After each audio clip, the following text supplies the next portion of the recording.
right? So we've been to paradise. We know what paradise is about. We've been to hell. We know what hell is about. Explain what purgatory is about.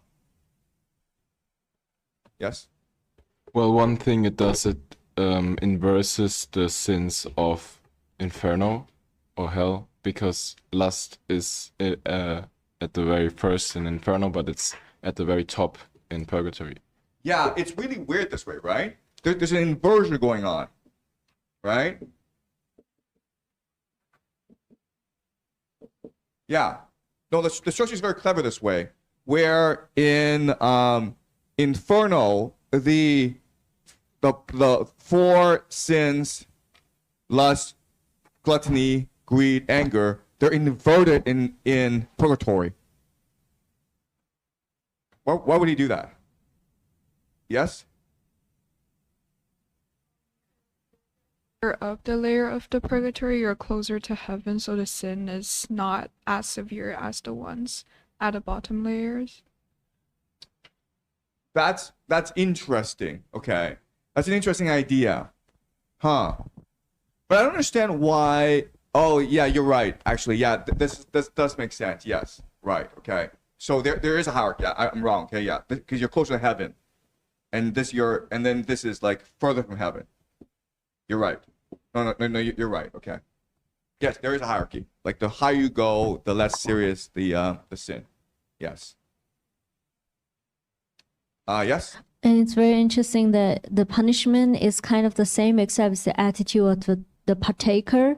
So then it's all about attitude, and it's all matching. Right. So I'm trying to figure out, but why? Okay, we're trying to figure out the logic of this structure.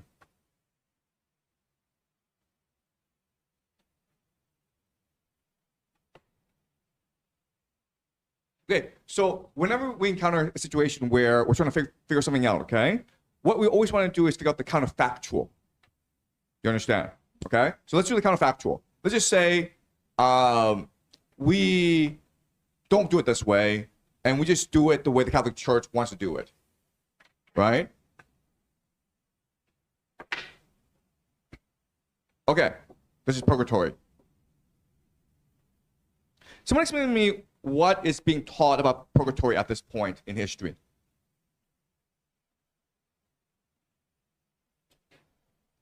Okay.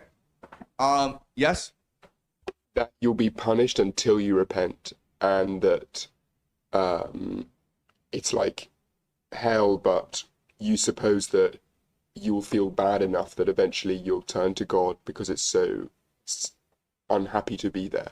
Okay, explain to me who gets into hell, who gets into purgatory, according to the Catholic Church at this time in history, by the year 1300. I think you can basically buy your way into purgatory through money or good deeds. You understand? So what's really important to understand is the church determines who goes to purgatory, okay? Right? That's number one. Number two is, for indulgences, the church can also determine how long you stay in purgatory. Do you understand? So what purgatory really is a back door into heaven, right? So you really screwed up, but you're a trillionaire. And you're like, well, you know what? I'll give you $1 trillion. And the church is like, fine, then we'll give you a back door into heaven. Okay? And as long as your family continues to pay us off, then we'll lessen your time in purgatory. Do you understand? So at this time in history, purgatory, it's really a back door. That's point one, okay? What else about purgatory at this point in history? Do you guys remember? Yes? I remember a lot of fire in the imagery, like there's just a lot of burning, so the purging is like how you extract finer metals from ore and bad substances. Okay, so what's really important to appreciate is that before Dante, heaven, hell, purgatory, they were not actually fleshed out. Okay?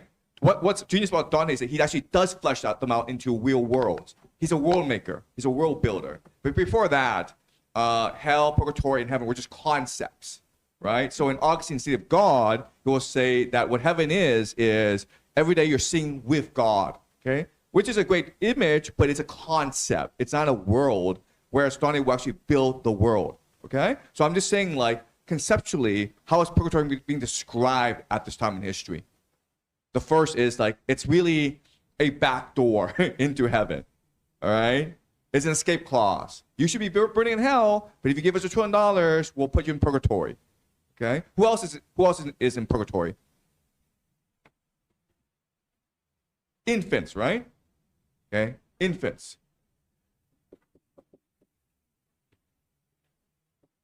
So another way of saying this is like, this is a theological loophole. Okay, do you guys understand the idea where if I can't actually explain something using heaven and hell, purgatory, okay? Well, I can't explain babies who die, right, because they're innocent, but they weren't baptized, so they can't belong in hell, but they don't belong in heaven either, so purgatory, okay? Do you guys understand what's going on? Where, like, if there's ever a special case, like, I don't know what's going on, purgatory, right? So at this time in history, purgatory is not really developed, okay? And in reality, purgatory is only like a very special cases. But what Dante does is he turns purgatory into in a world equal to that of hell and heaven, right? And at this time in history, most people aren't even thinking of purgatory because you can't be that rich to buy people place in purgatory, right? You have to be rich. You have to provide indulgences in order to get your relative into purgatory. And so this doesn't apply to most people, right? So explain to me what the difference is now. Yes? To tie it all together, I think the fundamental message of Dante in the Divine Comedy is on the heaven side, right? It's unity, it's faith, hope, and love. Fundamentally, God is love, right? So that's a very simple message. And then you try to break it down. As you try to break it down, I guess what I take purgatory to mean is that no matter which stage of purgatory you're in, there's a fundamental lesson to be learned. And if you learn that lesson, it doesn't matter where you are at in purgatory, you would be, with self-reflection, with prayer, with conviction, you'd be able to learn that fundamental truth and propel yourself up to heaven. So I guess in my mind, that ties it all together. Whereas in hell, you're not learning, right? There's no growth mindset, right? So the real distinction is between hell, like the extremes of hell and heaven. Purgatory is just the process. Okay, all right. So let's just list the differences, okay? The difference between this and this is, first of all, it's democratic. It means everyone participates in the system. Purgatory was designed for special cases. Now it's like everyone can participate, okay? If you're poor, you can still pray for your loved one in purgatory, right? Before, if you were poor, you were screwed because you didn't have money to go out to church. So first of all, it's democratic where everyone can participate. Okay, that's point one. Point two is that it's really hopeful, right? Where no matter how bad a person you are, as long as you are willing to repent, or as long as someone really loves you, or you in the past did someone a good favor, you would still be granted access to purgatory. Okay, so it's hopeful. Whereas at this time in history, the Catholic Church teaches you not to have any hope. Okay, don't have hope. Just believe in God. Yes. And it's also action-based rather than having to pay money or... Yeah. Exactly, okay? So yeah, so it incentivizes action, right? Whereas this system, it's really about obedience, right? It incentivizes obedience. Obey what the church says and you'll be granted purgatory. Here, it's individual action, right? And the other thing is that this is a much more merciful and just system. Does that make sense? Right? Because before the idea was only a few people could access heaven. Now it's like everyone can access heaven. But you have to work hard. Okay? So this is So this is a radically different conception of purgatory. Explain why this has to be the case. Why does it have to be democratic, hopeful, in terms of action, and it has to be merciful and just in order for this to be unified? Yes? It's consistent with his cosmology that God is love. Because if it's not democratic, not everyone can participate. It's only for the elite or the rich. Then the kingdom of heaven is not for the poor, like Jesus said in the Sermon on the Mount. Exactly. And so everything has to conform to that. That's right. Yes. Yeah, that's also what I wanted to say. And to add on to that, I feel like for these different layers within purgatory, it's also separated by no love at the bottom, which is like pride, and then like whatever, and then like going upwards is like not enough love, like I don't know, like envy and etc. And then at the end is like too much love. Yes. Than what you're supposed That's to right. have. Exactly. You're right. Exactly right. So it's structured it's structured the way it is because the last four, okay, it's really like misdirection of love, right? Either too much or too little love. Yes. Great. All right. Anyone else? Yes.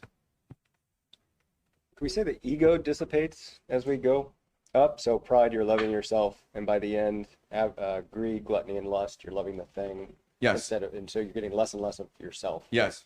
Exactly. That's great. Yes. Yes. Going back to the Beatitudes, this would be how the Beatitudes would work, Mhm. because the church almost at that time subverts that. Right. Exactly.